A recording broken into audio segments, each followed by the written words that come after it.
All right, welcome to the In the Loop podcast. I've got with me today Mr. Brian Bailey, and we're going to dig into PLCs and control systems. Blake and I primarily do this podcast, and we talk a lot about the engineering project, the deliverables of 3D modeling, P&IDs, instrumentation, electrical. But we dabble, we touch on the concept of the control system and the PLC. And actually, David did a presentation from Canada about validation and testing. But the thing is, I don't think we set the table for that really well from this series perspective. We haven't discussed it a whole lot. And rather than me and Blake try to do that, you've got more experience in that realm. And I wanted to bring you into the conversation. Sure, sounds great. So you've been in the automation and control space for over 20 years, Yep, right? That's right. Okay. Now, when I think of like a project, so we both worked at Mustang and then Wood, and there was an automation department. And to me, and it was its own business unit. Yep. Because really, system integrators are often like standalone companies, right? And even within a bigger company that has a system integration department, I think they're often treated separately. I mean, like one of our team members here, he described it as the engineering company down the street. The automation had its own building, had its own projects, but sometimes there was a merger where there was a big project that there was engineering scope and then also automation scope. But in general, those two things are kept somewhat separately. And I think it's because you go from the more of the design and construct concept, and then you move into commissioning, startup, and running the plant. And I think that's intimidating to a lot of people. Sure. I don't know. Have you ever thought about the breakdown between the way those two areas are looked at, the engineering project versus the automation project? Sure, a little bit. I mean, part of it is also the scopes are different. Like you said, the big giant projects, they're going to need automation from the front end. They're going to need it to get started, to get going.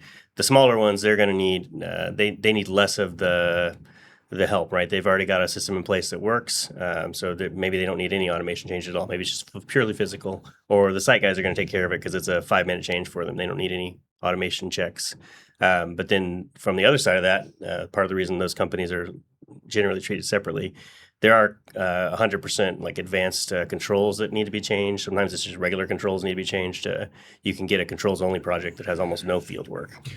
Well, also so we're talking about projects in the energy business. So We're talking refineries, chemical plants, power plants, nuclear plants, that type of stuff, just for the audience to know. And we're specifically talking about the logic controllers, that read in the I/O from the field, the transmitters and the other sensors from the field, and then make a determination and open a valve, start a motor, run a plant, do those sorts of things. So we're talking about the automation of basically everything behind the control room that brings the facility to life and runs it on a day-to-day standpoint. And then also, because I think you talked about it a little bit there, is sometimes we've got projects that are brownfield projects where it is a debottlenecking of a facility, or it's an upgrade to a facility, and there's an existing system. So maybe the automation scope is really just focused on the delta. What's going to need to happen in accordance with the project. But if you've got a brand new greenfield project, to me, there's kind of two automation scopes. There's the design of whatever system you're going to put in, and then there's the programming of the system. And in the design, you've got a lot of people writing documents about the redundancy and the control schemes and the strategy behind the communications. Are we going to use fiber? Are we going to use wireless? Are we going to use, coax or whatever, and all that sort of stuff? So you're designing the idea of a control system from the first one, yeah. And that may not even be the same firm, right? The one who basically comes up with what the spec of that control system is versus the one that actually gets in and programs it. Is that right? Sure, that's absolutely right. Specs are often written by different firms. Sometimes they're front end design. They aren't even touched by the engineers at the end. Okay. Yeah, and we talk about. We've had several podcasts on the handover of the engineering project. And one of the struggles that operators feel in the handover is that they didn't have a data or an application expert early in the project that could explain, hey, at the end, we're going to need to get the 3D model in this fashion. We're going to need to get the smart PNIDs in this scenario. And so what happens is you get to the end and that handover struggles because there wasn't the right knowledge up front. I think automation, there's a parallel 100%. on a project. So look at your greenfield project you were mentioning a minute ago, right? So early on, you don't even know what your vendor might be. It might be Honeywell, it might be Delta V, it might be a set of PLCs, just Allen Bradley control logics, just depending on your scope. That decision has to be made fairly early. Usually it's made in feed. After that's made, that's still not like time to do the detailed design. So what's happening is you've got engineers that are not going to have to follow it through, making decisions, design specs, or maybe they're following a company spec to try to get it close. They do their best. There's no ill intent usually from any of these people. You might even consult, say you've decided on Honeywell, you've got Honeywell brought in to do some specs. That's all fine and good. But for actually executing it, it may not fit well, or you may have operations come in and say, yeah, we tried that, for the last 10 years and it didn't work well. But no one knows that cycle doesn't always get taken back into account for the design or the next design. So exactly right. You get these specs that may not get carried over, but the usual handover, right, is EPC to owner. There's also a handover from feed to EPC that has to be accounted for.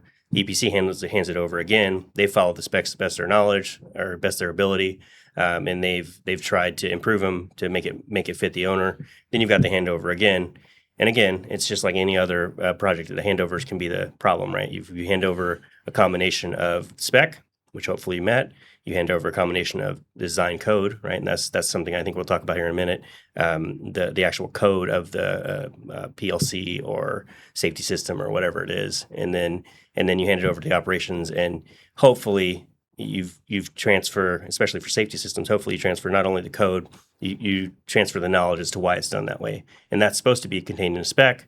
But actually getting those specs to be carried forward is problematic. And especially, again, with safety systems, one of my focuses can be dangerous, right? Someone can come along and make a minor change with good intentions that invalidates a huge safety case. Yeah, so in handover there, we're talking about the transition, like you said, from the original idea in upfront feed into detail, where someone then has to actually buy all of the equipment and connect it and make it available and then program it, and then handing that over to someone who's going to run the facility, and they're actually going to have to know, hey, why were transmitters programmed this way?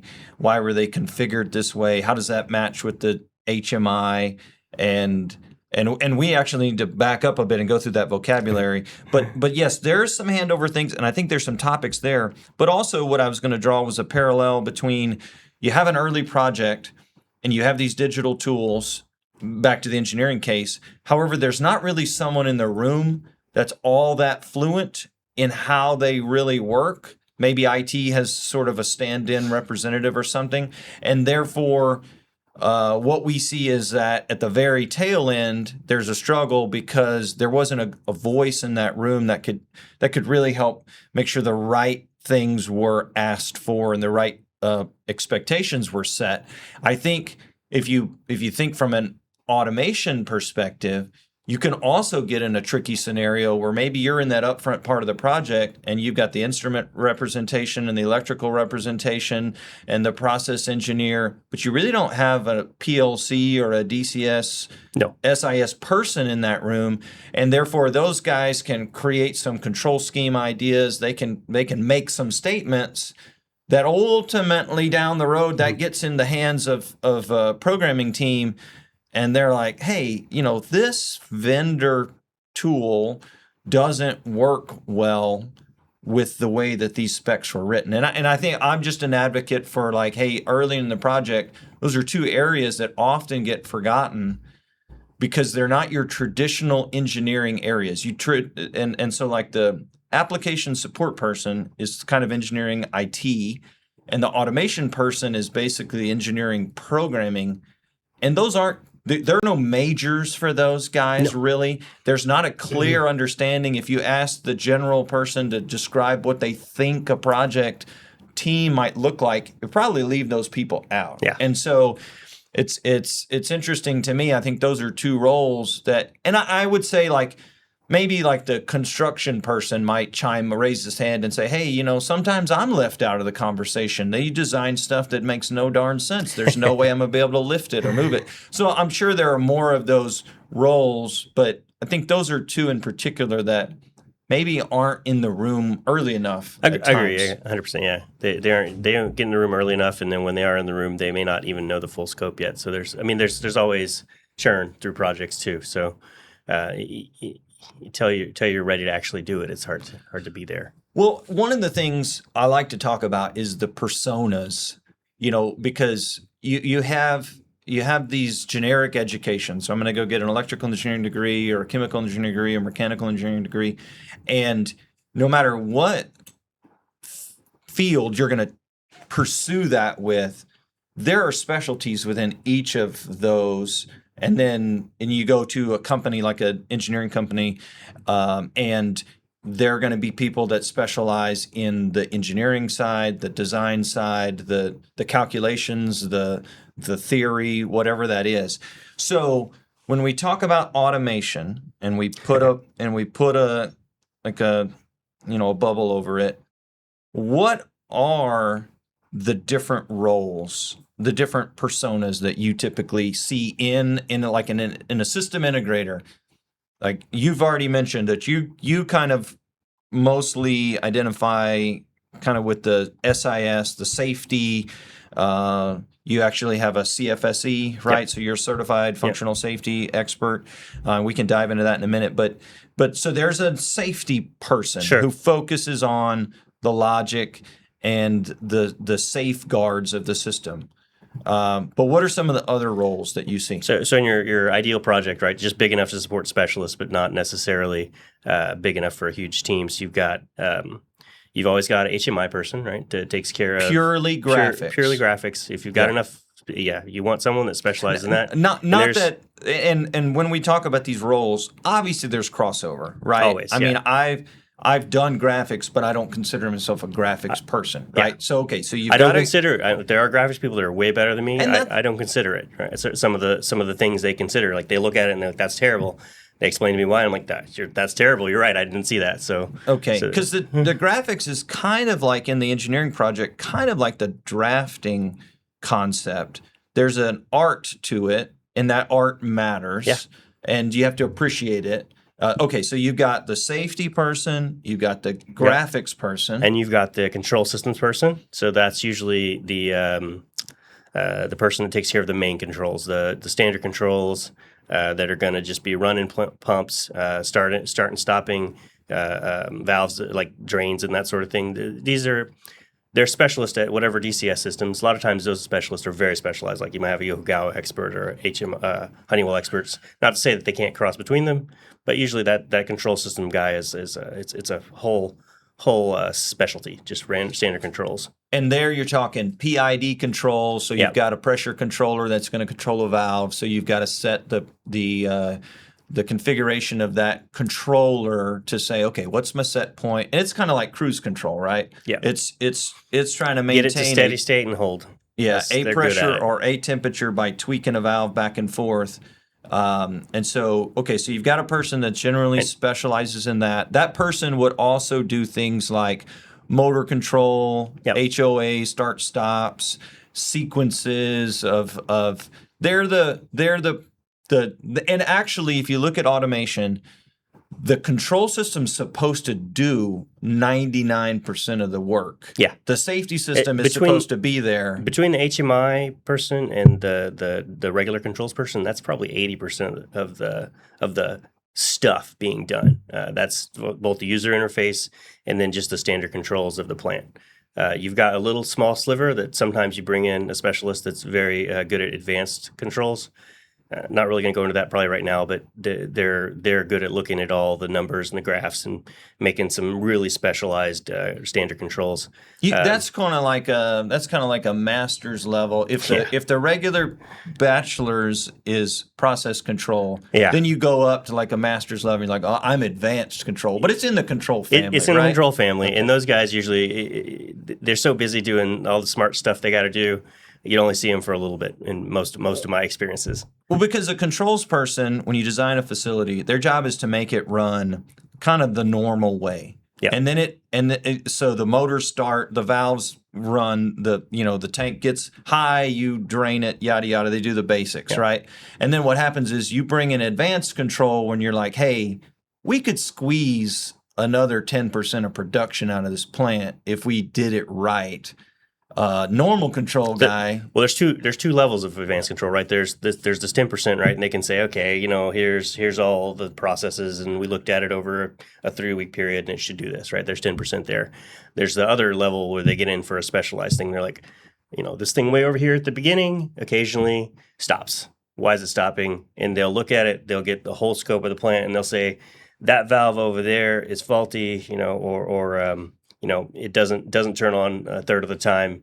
We'll make sure it turns on all the time, and now this thing is fixed way up here. So okay, so the difference between those two is one of them is holistically just trying to make the process slightly better. Yeah. The other is there's an event happening that you can't figure out. They're like extreme troubleshooters, and they get in there. They're deep in the data. The holistic ones, they're looking at more like whole flows and whole chemical reactions, that sort of thing. So, okay. So getting away from our actual topic, though, and the other group is the safety system, right? You already talked about that, but sometimes we're lumped together and sometimes we're separated. There's like the standard PLC people. They're more like package controls. Sometimes they're just integrating. Sometimes it's you bring in another vendor to do this part. Compressor controls is a great example of just a standard PLC. Okay. These are things that the DCS doesn't do, either because it's that 1% the DCS doesn't do well, or you've outsourced it for whatever reason, or you've got a lot of times you'll see companies that specialize in, again, so compressors you're talking about like a turbine? Yeah, turbine controls are great. Guy? Yeah. Okay. They've got a very special package. They say, look, we bring it in as a skid. Here's the controller for it. Maybe like a fire and gas type Fire person and gas too, does it sometimes too, yeah. Okay. Oh, yeah, it's fire and gas sometimes a separate person. That's more on platforms. I don't see a fire and gas specialist as often on shore, but platforms, yes, 100%. You have a fire and gas guy. Okay. All right. So we've got the safety person, we've got the controls group, we've got the HMI person, then you got the package PLC contribution. Yeah. Who else? Who am I missing? We got project management. Of course, those guys are very vital. You're missing you're missing a person, which is the comms guy. Yeah, the integration. That's the package guy. Sorry, I was starting to get there. The integration guy. I'm thinking the network guru. Yeah. Oh, okay. I'm talking donkey kind of guy. Fair enough. Okay. That was a reference to a particular colleague of ours. But generally, there was always a comms guy. And he's ordering, because a control system's got switches. It's got, like I said, fiber. It's got coax connections. I mean, I went down to Ingleside one summer, and you literally made just a boatload of coax connections connecting all the remote I/O cabinets, you know. And was I the right guy? No, probably not. But if you just kind of do those like a normal field hand would do those coax connections, you can get a bad one. Yeah. And so I tried to get good at that. I don't know how well that went, but anyway, to me there's the network person. Yeah, that's fair. And they specialize in all of those connections. I would say they're generally, what I've seen is they're kind of related to the control systems folks, kind of an offshoot. But I've seen several folks where that's really their specialties. I'm the comms guy. I've seen I've seen good and bad. It's gone poor, and it could just be my experience. If you let someone that's only IT comms come in and do it, because I mean, there's a lot of network switches and things covered. You really need a DCS, SIS specialist in that area. That's what I'm advocating for. Yeah, I think it's squarely in the integrator shop and in the integrator persona, and it is the network guy. Agree. And because a normal PLC guy does not want to do that. Well, even a normal building IT guy is not going to be good at it. The integration, like the network graphs on this, are totally different beast. Yeah. Our building here, we have wires that go everywhere. We don't know where half of them go. But if you do that in a plant, that's not going to fly. You need to know where everything goes, and you're not running extra wires. Well, and when we talk about reliability and words like redundancy come in and all of that sort of stuff, when you're talking about the control system, in a lot of these facilities, you're literally talking about something that has to be operational 24/7, 365. There are no outage windows. Yes, there might be a turnaround schedule that you could rely on, but ultimately these things are built.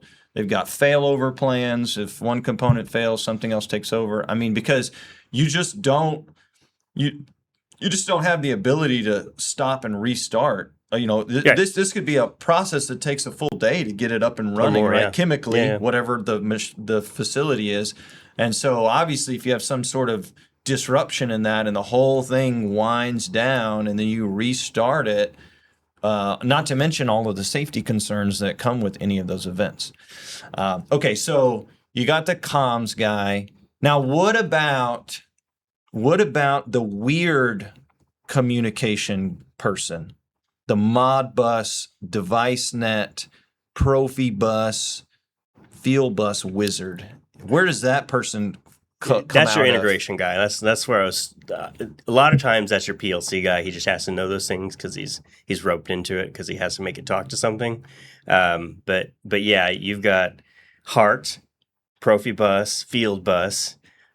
These are all weird languages that you encounter. I love them all. Modbus. I know you do. So I think, because to me, what I've seen is, okay, you're obviously the safety guy, but you're kind of the comms guy. Yeah. Also, right? Like another one of our team members is kind of more the PLC developer type. Anyway, or David, I'm kind of referring to there, but like when I'm thinking weird communication, because I'll be honest with you, when I was going out to the field, those situations made me uncomfortable. Like the Modbus 485, 232, all that, I wasn't good at it. I didn't like it. I liked the actual programming and the graphics and talking about controls and making it work. But behind the scenes, those things are nerve-wracking, and they can be really weird. You're talking baud rates and pin settings and a whole bunch of weird stuff.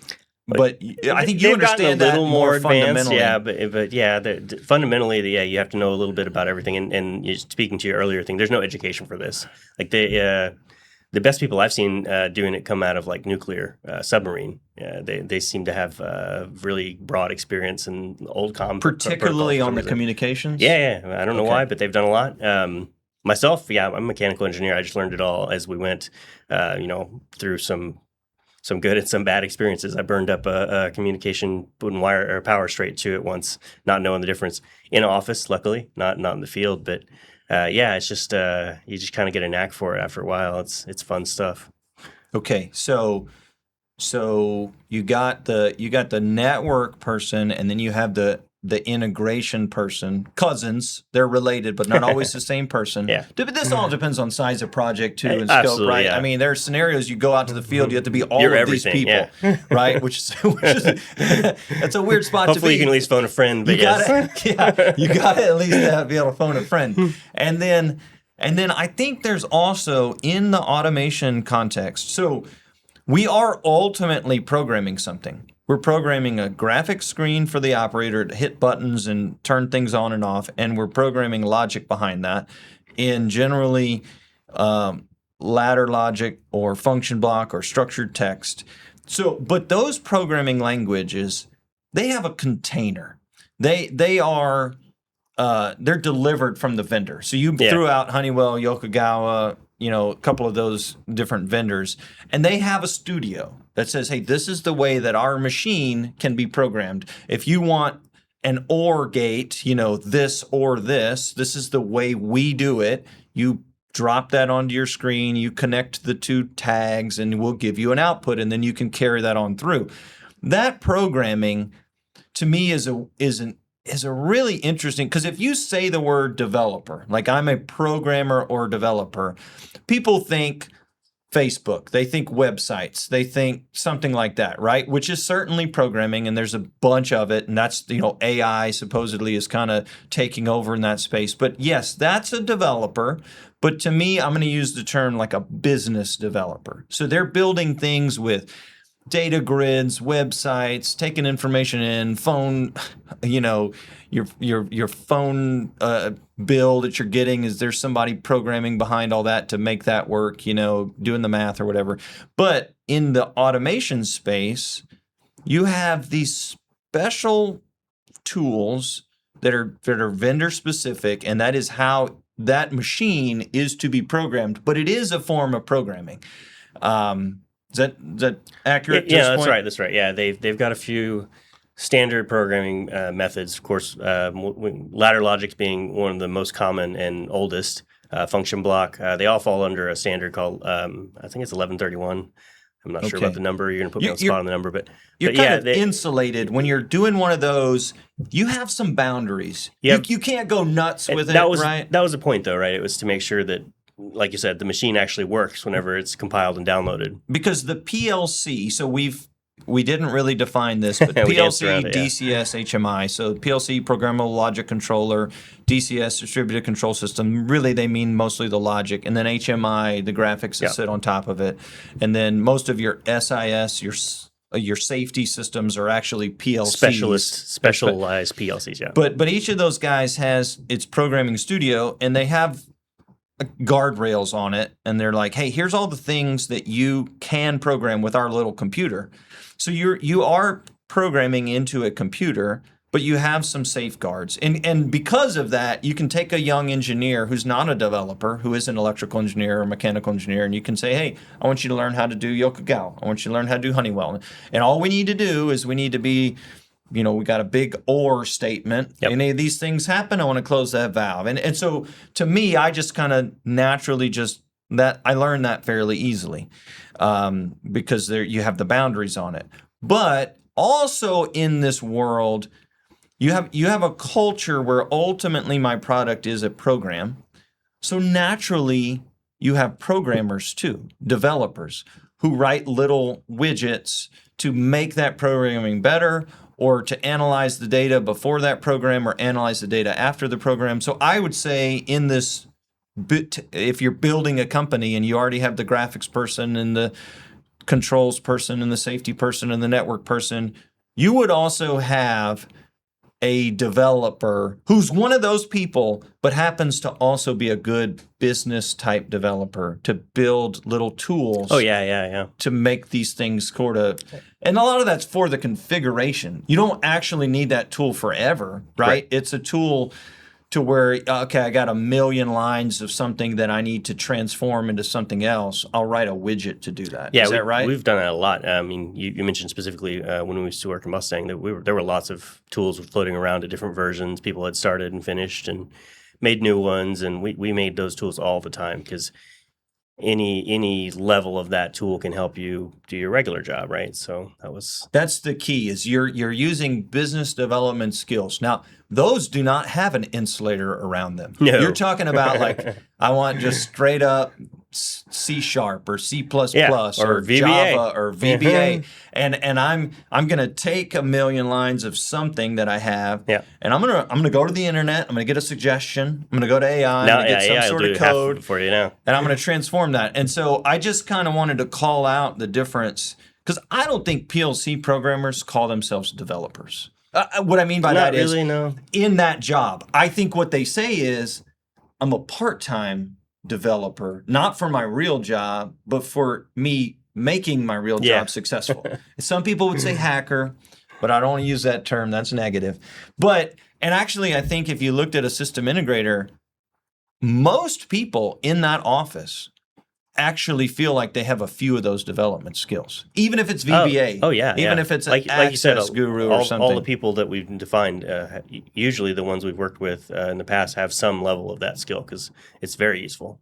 But I don't think that's necessarily true when you go to the bigger part of the project, when you go to the piping, instrumentation, electrical. That is not the same culture. No. So for example, I worked several projects that were automation only, and so we had all of those people we just described, but we all had a couple of cool little programming things we like to do, whether you were a SQL guy or Access or batch file guy, right? Or you're, all of these little. Are you a macro person? File in a while, yeah. So everybody had that. But when you go to the major project or the rest of the project, that's not all that common. There are a few pipers or developers that like they'll write themselves a little widget or something, but that's more rare. The culture of the automation department, by its nature, there's an undercurrent of that kind of buoys everything. Yeah, for sure it does. Is that right? Seems to go hand in hand with automation people. I don't really know why, but that seems to be the case. Well, I mean, I think to me the product that they're ultimately working toward is a big program. Yeah. So it naturally just works, but it's a little dangerous because it's good, but it's also somewhat uncontrolled. Let me just say that. Okay. Like in a lot of the things that because I think when you look at the difference between the primary engineering work and then the automation work, there's more mystery around what happens in that automation. There's less sort of repeatability. I think there's maybe not. I don't know. It depends. Sometimes repeatability is higher, right? But the check may not be there, right? Because you wrote the tool, so you just assumed it made the right output. What I mean by that is like when you look at, is there a right way and a wrong way to program a motor control? Like truly by the book, can you necessarily say? Because I think you could look at like the way someone routes a pipe, and you could say, okay, well, they're engineering practices that say whether you did that well or you did that not well. Yeah. But like when you get into obviously companies define some internal they make their standards of how they want that work to be done. Yeah. But there's a lot of freedom inside of that PLC. How you name things, sure. How many blocks you use, whether you use text programming or whether you use ladder logic or whether you use function block. It's a wild. It's pretty wild inside of the PLC. I agree, it's wild, and I don't argue that you could definitely do some dangerous and weird stuff in there. I don't know about the tool, like you're talking about the business development. That tool is not necessarily related to me. If you told the tool you developed to make all your tag names start with Brian's the best, and then some actual tag name, then that's more your design that needs fixed, not the tool. Well, and it's less visible. So we're getting into a realm. Most engineers don't really ever see the control system. No, a lot of them never see the field if they're designing necessarily, because that's kind of the last part of the project. But the controls team, they live in that world. Yeah, and a lot of their work gets hidden. It's not, you don't print out, most of the time, you don't print out something from the program and issue it to everyone for their review like you do with PNIDs, yeah. Right? Hundreds of pages of function block diagrams, don't care. You don't do that. You don't really print the graphics and ask the whole project team. That's a very small group of people that are specialized, and the client's involved too. I'm not saying that the integrator does it in a vacuum, but you're not talking about a part of the industry that publicizes a lot of their work as much. Number one, because it's also sensitive. It needs to be somewhat hidden, and only a couple of people have access to it. You got cybersecurity issues, all that sort of stuff, and ultimately, like I said, you're running the facility, so it has to be. What do we typically the network? what do you call the network at the level 0? Yeah. Right, and that oftentimes is field, air gapped from the has one-way communication diodes or whatever, to where so you're putting something deep, kind of like the programming inside of your phone. You're never going to get to that. True. But somebody wrote it. Somebody sat at a console and wrote something and created it in that operating system, and you as the user don't get to see that. The phone's a great example because my phone, there's probably 10 million of them. I don't know. There's a bunch of them. It's a standard phone. I may not know the issues with it, but somewhere along the way, someone has found the issue, and it's gone back to the manufacturer. They fixed the code and they pushed out an update. Inside of a facility, you may never see the issue because it's one facility using a very specialized code that was written specifically for that facility, and unless this one weird edge case happens, it's going to run just fine. But then that one weird edge case happens, right, and then you have to find someone that can both figure out what caused it and then actually go fix it, and that's a difficult thing. It's a whole different beast there because, like you're saying, the code that's actually running inside the PLC is more hidden. It's not obvious. You might get faceplates, you might get status readbacks, you might get a few things, but it could be spaghetti in there, and it could be running just fine 99% of the time. But that 1% can be a big expensive finding. Yeah, and the term HMI for the graphics, human machine interface. Yeah.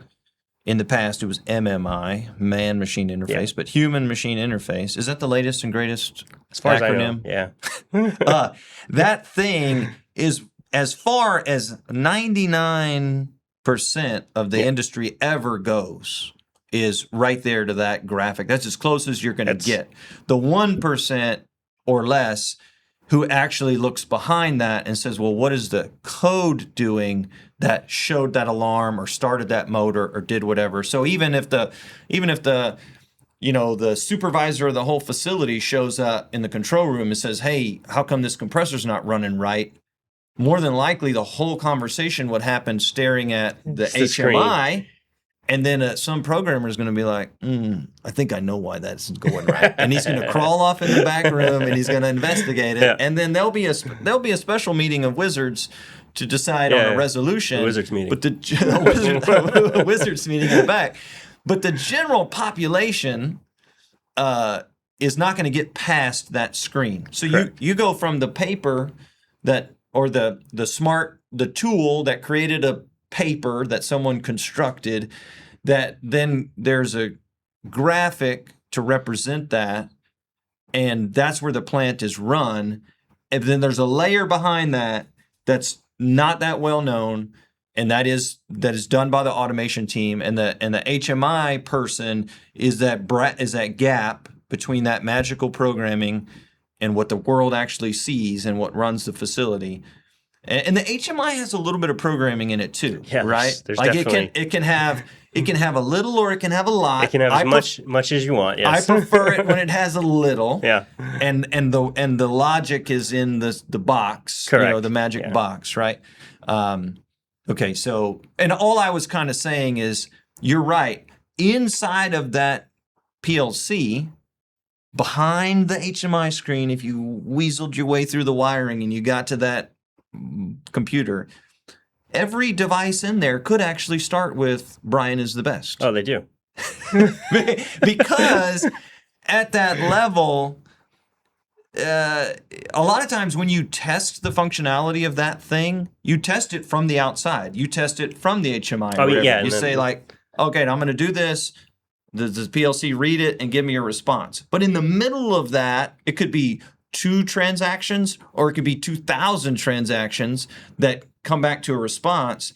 The general commissioning manager, operator type person is not aware of the complexity of what just happened. They're just looking for a result, right? Hit the button, it's supposed to turn red. Did it turn red? Yep. Right? Now, to make it turn red, there could have been a script on the graphics plus a function block or a whole bunch of...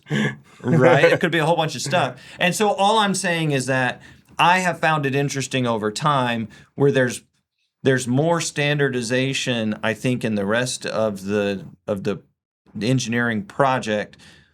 And there's still some freedom in that PLC, and it's not necessarily good or bad. I'm just noting it that that's there, right? Okay, so that's the persona. We just gave someone a roadmap for if they're going to build a team and they're going to build a system integrator. System integrator stands for like the company that's capable of piecing together a control system, right? And that comes from the fact that originally, and we're getting close to time, so we're going to wrap up for the moment. But like originally, if Honeywell had a control system, a TDC 2000 or whatever they're going to put in, I don't really go back that far up. PLC 5 from Rockwell or whatever. Like originally, those things were mostly programmed only by the vendor, and then in the 90s maybe, or sometime, I don't know, late 80s, 90s, there became this idea, at least in the energy business, there became this idea of an independent system integrator, which meant at my shop, we can work on everything. Yep. We can use a Honeywell product, we can use a Yokogawa product, whatever. We can fit it all together because truthfully, most facilities have a little bit of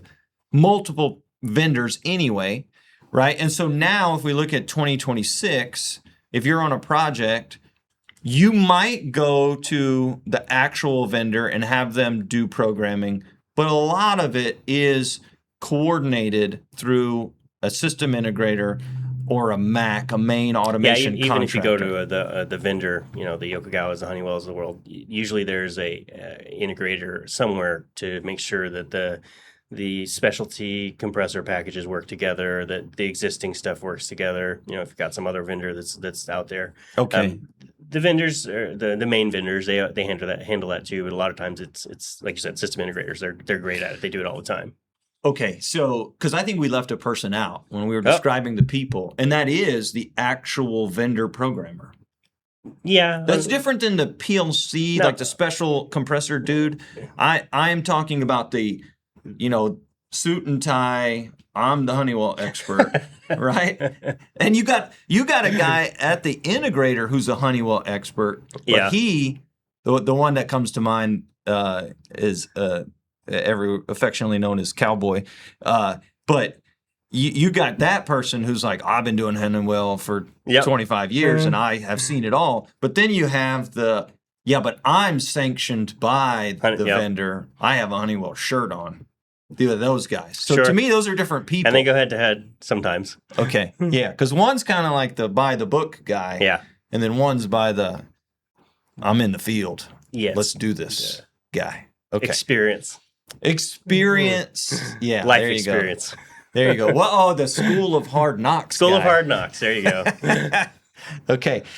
So that's just part one in this series of diving into the automation side of the business. Because I think the handover topic has some more that can be discussed, and I think the vendor topic has more. Yeah. Like, what are the strengths of each of these vendors? Where do we see them used? Kind of, what are the roles that they play? Because they're not all equal. Like, they have specialties, right? Some are better at the machine control. Some are better at the big DCS systems, right? And so I'd like to dive into that, but we'll do that in a second discussion. So on this topic of the overview of the system integrator idea and the personas, anything else you want to add to that? No, that's good. I think we got them all covered. If we think of some more, we'll add them later. I'm sure we're going to think of a person that we missed. When I was talking IT recently, I used the word creature. I was describing a DBA. But it was in, I was trying to have a little fun with it. Sure. But I'm sure we'll think of a few other animals in this this world that as a comms lover, I'm sure I fall into one of the creature categories myself. So okay, good. Well, thank you guys for joining us for the podcast. We'll follow up with another one. Thanks.